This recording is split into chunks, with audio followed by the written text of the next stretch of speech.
Sorry बेटा, क्या आप अमेरिका से जुड़ रहे हैं, आपको भी पहले तो हैप्पी दिवाली। थोड़े दूर हैं आप, लेकिन दिवाली की उतनी शुभकामनाएं तहे दिल से आपको भी है, और आप वहां बहुत अच्छे से दिवाली सेलिब्रेट करें। लेकिन उसकी धरती से लगातार कंसर्न थोड़े बने हुए हैं, और उसका सबसे बड़ा इंपैक्ट हमारे मार्केट पर आता है। यहाँ पर क्या वो कंसर्न, जैसा अभी उम्मीद जता रहे थे गौरांग साहब, की जल्दी दूर हो जाएंगे, या फिर कुछ ना कुछ स्टेटमेंट कभी ऑयल को लेकर, फिर कभी उसका कंट्राडिक्शन, और कुछ कुछ लगाई है, या अभी ये थोड़ी लंबी राह है? और देखिए इंपैक्ट तो है उसका, यहाँ उससे इनकार तो नहीं कर सकते। तो क्या वो बादल छटेंगे तो एकदम सब कुछ अच्छा अच्छा दिखेगा, या अभी थोड़ा इंतजार लंबा है? विपिन जी, पहले तो आपको, पैनल मेंबर्स को और सभी दर्शकों को दिवाली की ढेरों शुभकामनाएं। और विपिन जी, दिवाली ऐसा मौका होता है फिर जब हमें शॉर्ट टर्म नॉइज को छोड़ के ना एक एक हमें एक लॉन्ग टर्म स्टोरी को एक रीसेट करके चेक कर लेना चाहिए कि देखिए क्या हम ठीक दिशा में जा रहे हैं। और उसका आंसर है विपिन जी कि बेशक हम बिल्कुल सही दिशा में जा रहे हैं। चाहे वो आपका पोर्टफोलियो पर हम आते हैं, लेकिन देश सही दिशा में जा रहा है, तो इसमें कोई डाउट नहीं है। ये डील जो है ये तो देखिए इसमें ऊंच नीच चलती रहेगी। अब एक नया प्रेसिडेंट आया है, उनका स्टाइल थोड़ा अलग है। तो अब उनका स्टाइल ही ऐसा है, तो वो नेगोशिएशंस में वो कोई ना कोई नए कर्व बॉल्स आपको देते रहेंगे। उनको वो ये इसको कर्व बॉल बोलते हैं अमेरिकन लैंग्वेज में, विच इज के वो आपको कुछ ना कुछ सरप्राइजेस देते रहेंगे। अब उससे अब जो हमारा डिप्लोमेसी का नेगोशिएशन का तरीका था, वो एक बड़ा United Nations, World Health Organization, ये एक ब्यूरोक्रेसी, एक अलग तरह की ब्यूरोक्रेसी है, उसका स्टाइल अलग है। तो उसका थोड़ा मिसमैच हो रहा है। And I think now they are realising कि यहाँ पे बड़ा फास्ट डिसीजन मेकिंग चाहिए। तो आई एम श्योर सरकार को जो करना है वो कर लेंगे। बेहतर बात यह है विपिन जी कि in a country of 1.5 billion people, 150 crore जहां पर लोग हैं, वहां पर हम छोटे से एक्सटर्नल मार्केट्स को क्यों इतना बॉदर कर रहे हैं? हम देश को सक्षम बनाएं, उस पर ध्यान दें और वो डायरेक्शनली ठीक रखें। एक्सटर्नल ट्रेड ग्लोबली मुश्किल में है। ये सिर्फ इंडिया की कहानी नहीं है। ग्लोबली जो ग्लोबल ट्रेड था वो करीब 2010-11 में पीक किया। उसके बाद में global trade as a percentage of GDP lower direction में ही जा रहा है उसके बाद। और कोविड के बाद से फिर ये अवेयरनेस आई कि देखिए आप जो क्रिटिकल इंडस्ट्रीज हैं उनको आउटसोर्स नहीं करके आप कंट्री में रखिए।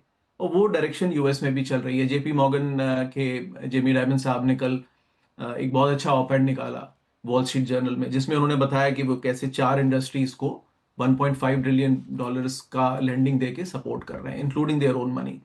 तो ये हर देश में चल रहा है, ये भारत में भी चल रहा है। स्वदेशी क्या है, डिफेंस पे जो रेइंफोर्समेंट है वो क्या है, वो सब वही डायरेक्शन है। तो ब्रॉडली आई थिंक इस नॉइज से हटे, ये डील ऊपर नीचे हो जाएगी, इससे बहुत ज्यादा फर्क नहीं पड़ता है। आई अंडरस्टैंड 40-80 बिलियन का एक्सपोर्ट था गुड्स का, हो सकता है 60-65-55 पे आ जाए, हो सकता है। बट वो भी एक चॉइस है। It's I have always been saying कि इंडियन गवर्नमेंट ने वो चॉइस ली है कि देखिए अगर इसको बचाने के लिए हमें पूरा इकोनॉमी को ओपन करना पड़ा, हम नहीं करेंगे वो। तो आई थिंक इससे इससे बाहर निकले। सरकार का डिसीजन है कि अपनी इंडस्ट्रीज को प्रोटेक्ट करना है, तो वो भी एक फैसला ही है। तो I would just move on from the short term noise Vipin ji, जी। एंड क्विकली कम ऑन के यार इन्वेस्टर्स अपने पोर्टफोलियो को देखें। मार्केट की स्टोरी जो मैंने कहा, 1.5 बिलियन लोगों में 1/6 of the humanity resides in India. इतना बड़ा मार्केट है, तो एक पॉइंट पे सक्षम जैसे जैसे देश होगा, एक्सपोर्ट्स की उतनी जरूरत नहीं पड़ेगी। इंडिया उन छोटे देशों में नहीं है कि आप सिंगापुर हैं कि आपके पास डोमेस्टिक मार्केट इतना छोटा है कि you to rely on exports, right? वो सिचुएशन नहीं है। तो इन्वेस्टर्स वापस जाएं, और हम इस पे बाद में चर्चा कर सकते हैं कि अपना पोर्टफोलियो चेक करें।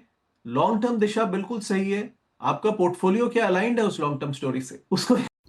इंडियन मार्केट की तरफ से जिस प्रकार की चीज़ें देखने को मिली, वो चीज़ें अब सुधरती हुई ही नज़र आ रही हैं। क्योंकि पहले लग रहा था कि इंडियन मार्केट में गिरावट देखने को मिलेगी, और गिरावट भी ज़बरदस्त हो सकती है, लेकिन ऐसा कुछ भी देखने को नहीं मिला। इंडियन मार्केट में ज़बरदस्त तेज़ी का मूड माहौल रहा, और वो मूड माहौल दिखाता है कि जल्द ही इंडियन मार्केट में ऑल टाइम हाई भी लगता हुआ नज़र आ सकता है। और यदि ऐसा रहा तो फिर आप मानिए कि एफआईआईज़ की ख़रीदारी जो है इंडियन मार्केट में आ सकती है। और यदि फिर एफआईआईज़ की ख़रीदारी भी इंडियन मार्केट में आई तो आप अनुमान लगा सकते हैं कि इंडियन मार्केट में किस प्रकार तक की तेज़ी देखने को मिल सकती है, किस प्रकार इंडियन मार्केट ज़बरदस्त बहार लेकर आ सकता है, क्योंकि चीज़ें धीरे धीरे बदलती हुई नज़र आएगी।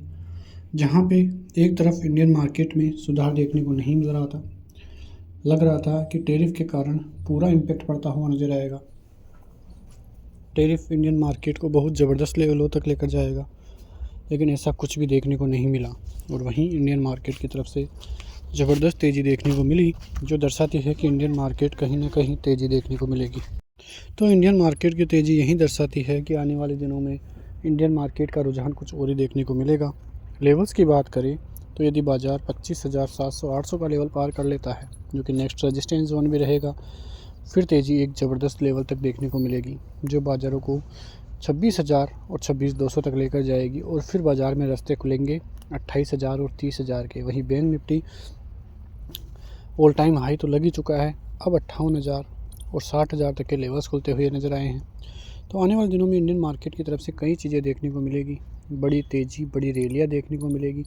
उसके लिए आप तैयार रहिए, क्योंकि इंडियन मार्केट एक ऐसा मार्केट है जहाँ पे लगातार कंसोलिडेशन देखने को मिला है। आप अनुमान लगा सकते हैं कि इंडियन मार्केट में कितने दिनों से, करीब 4 से 5 महीने से तो बाज़ार 700 से 800 पॉइंट की रेंज में रहा है, और यदि ये रेंज अब टूटती हुई नज़र आई है और अब तेज़ी की संभावना यहीं से देखने को मिल रही है, क्योंकि अदर कंट्रीज़ में तेज़ी पहले से हो चुकी थी जब इंडियन मार्केट में गिरावट चल रही थी, लेकिन अब उससे उल्टा देखने को मिलेगा। इंडियन मार्केट में तेज़ी देखने को मिलेगी और अदर कंट्रीज़ में गिरावट भी देखने को मिल सकती है, और ऐसा ही लगातार इंडियन मार्केट करता हुआ भी नज़र आ रहा है। अमेरिकी बाज़ारों के अब धीरे धीरे हालात बिगड़ते हुए नज़र आ सकते हैं, लेकिन इंडियन मार्केट बहुत बड़ी तेज़ी, बहुत बड़ी रैली देखने को मिल सकती है। मिलते हैं नेक्स्ट वीडियो में, तब तक के लिए जय हिंद।